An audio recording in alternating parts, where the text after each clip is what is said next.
люди такие интересные названия придумывают песням. К примеру, дети очень любят песню «Писатель и вор».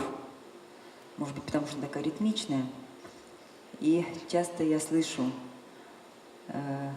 просьбы детей: «А, спойте, пожалуйста, про ад». А один раз пришла записка, одно слово — «котлы».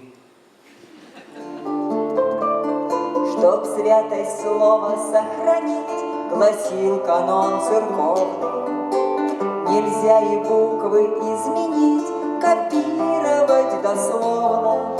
Но здесь ошибка, погляди, ребенок даже знает, что дева сына не родит, такого не бывает. При свете солнца из окна он пишет так, как нужно. Родит не дева, а жена, перо скрипит послушно. Еще писал он про жену, как свет померк в оконце, то ангел, крылья распахнув, сиял сильнее, чем солнце.